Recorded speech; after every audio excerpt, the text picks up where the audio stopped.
Hello and welcome into this week's edition of the ARCA Racing Series Rewind Show right here on Racing News Now. As always, I'm your host, Garth Allen. Thank you once again for joining me today. If this is your first time catching a Racing News Now video, consider going down below and hitting that subscribe button and ringing the bell for notifications so you don't miss a thing going forward from RNN.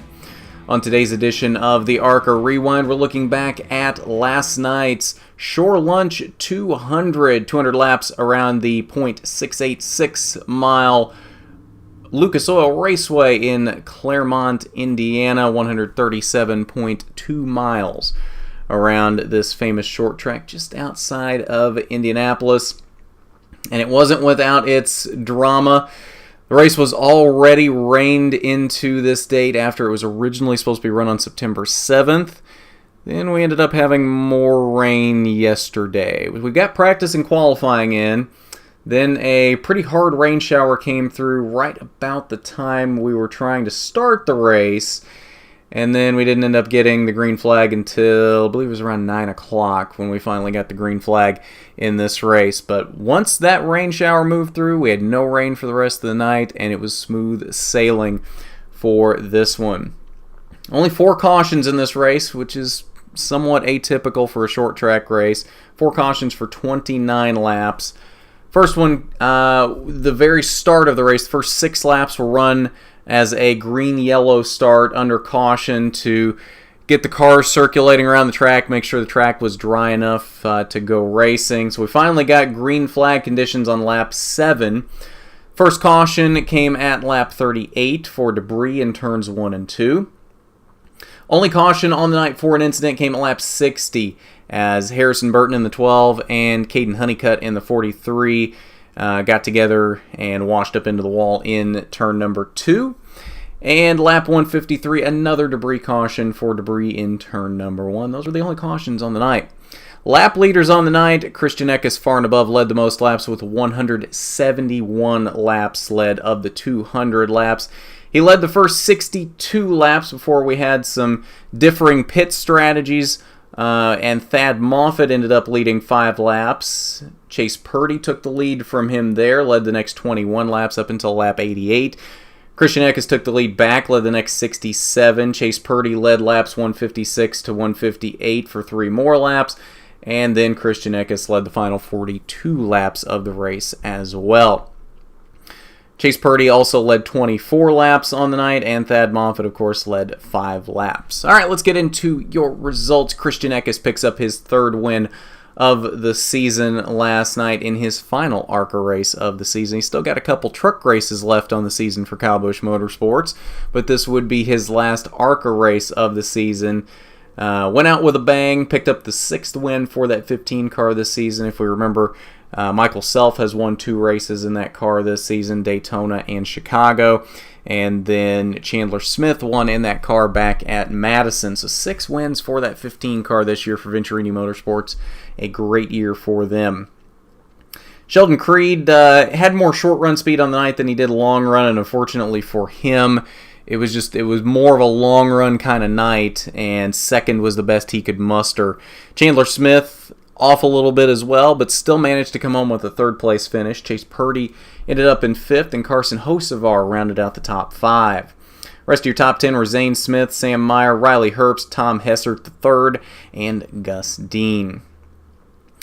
11th through 20th, with the long green flag run, some of these drivers ended up a little further off the pace than they probably should have been. I mean, you can see some of these cars 4 or 5 laps down on this page.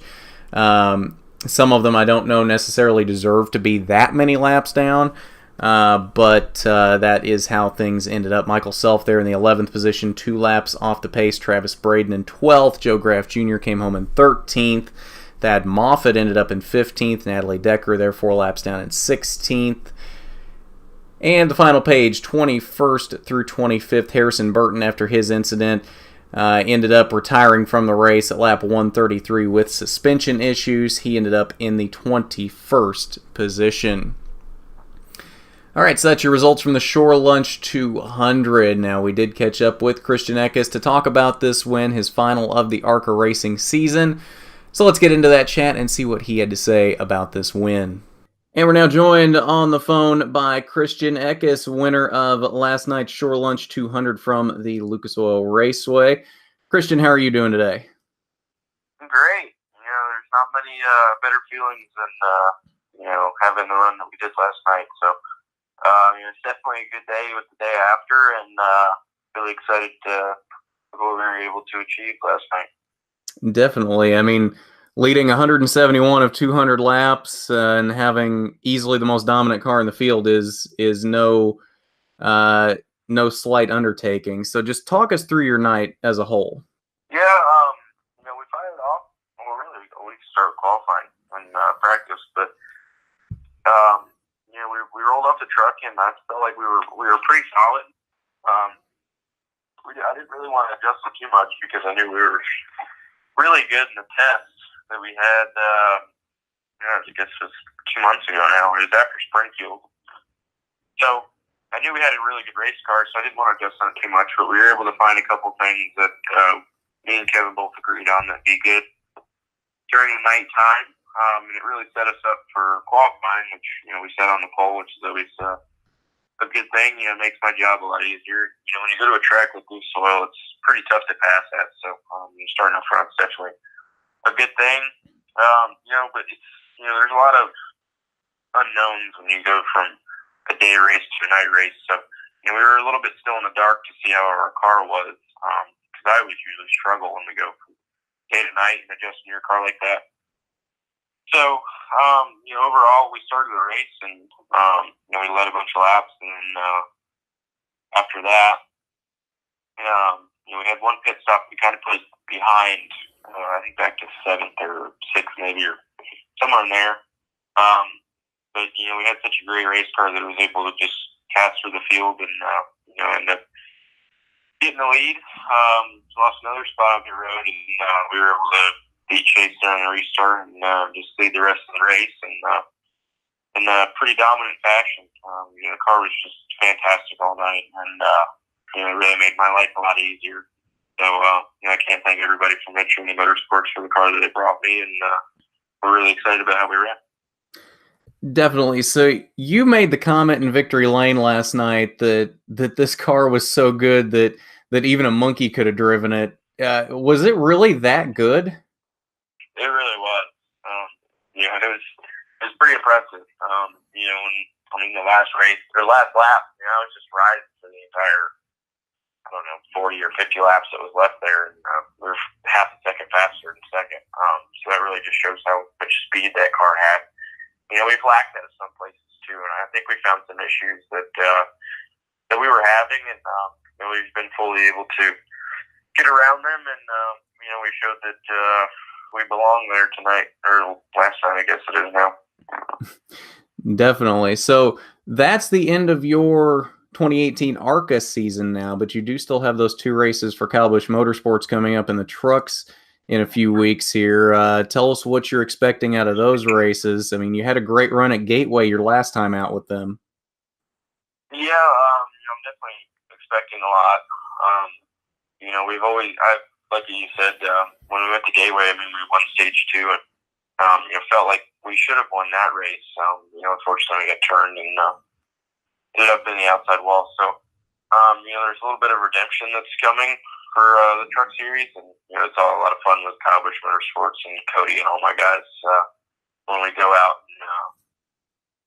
and go truck race.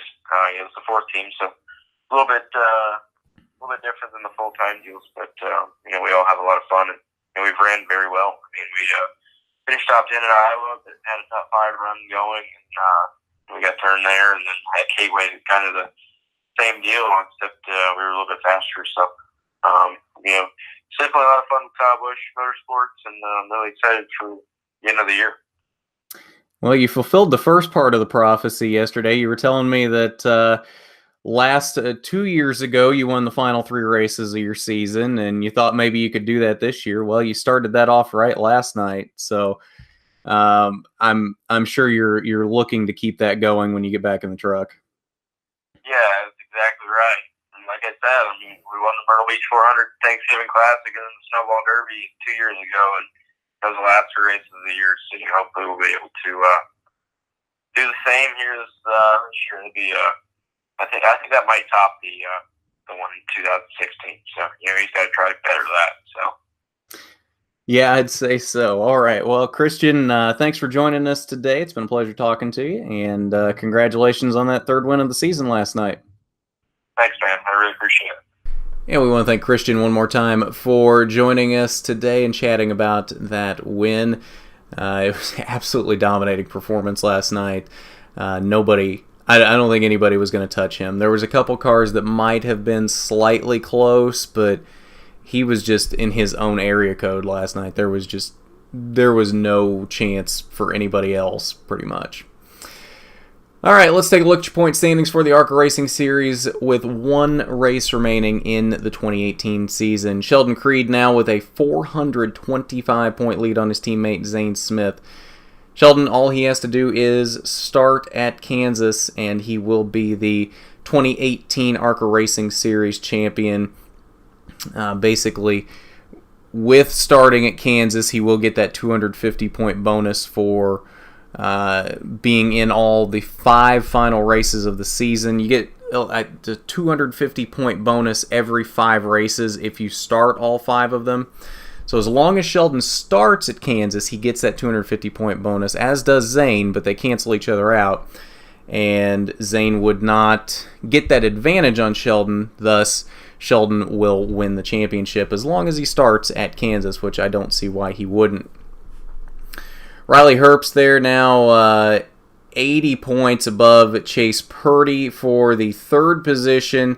He pretty well has that 3rd position wrapped up here unless something weird happens at Kansas.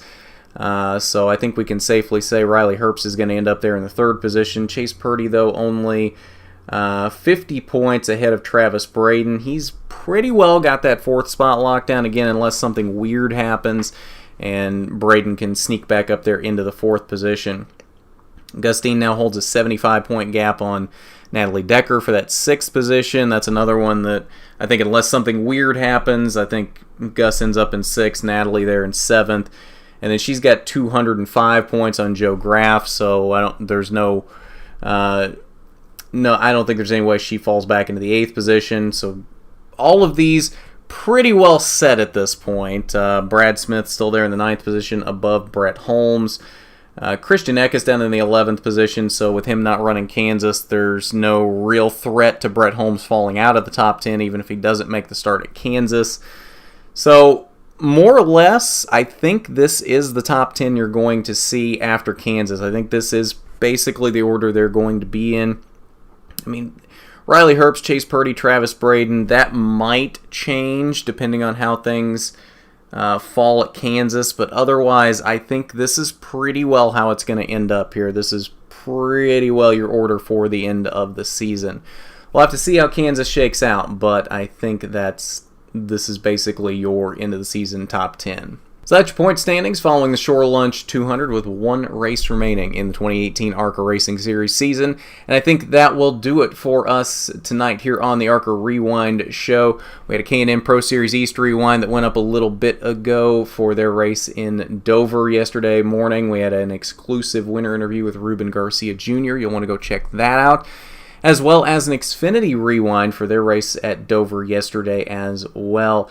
And then, of course, we have a Cup Rewind coming up later today for their race at Dover. 4 rewind shows in one day for you. Lots happening today on RNN, as there was yesterday. If you're not already subscribed, you probably didn't see all of the interviews that we had go up yesterday with most of the top drivers in the ARCA garage. We had plenty of time to do it with all the rain yesterday, and there was no shortage of chats and fun, and we talked about everything. You'll have to go back and check those out if you haven't seen them already. But if you're not already, you need to go down below, hit that subscribe button, ring the bell for notifications so you don't miss any of that going forward. We will be at Kansas for the final race of the ARCA season, and we do have a couple big things planned for you there. It's not just going to be what it has been so far with driver interviews going up. We do have some extra stuff planned.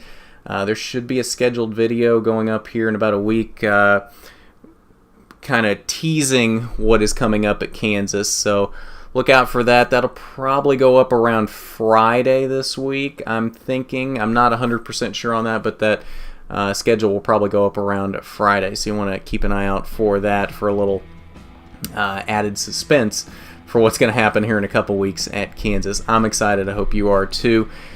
And if you like this video, hit that big thumbs up button. It's much appreciated when you do. So with that, this has been the ARCA Racing Series Rewind Show. I'm Garth Allen for Racing News Now.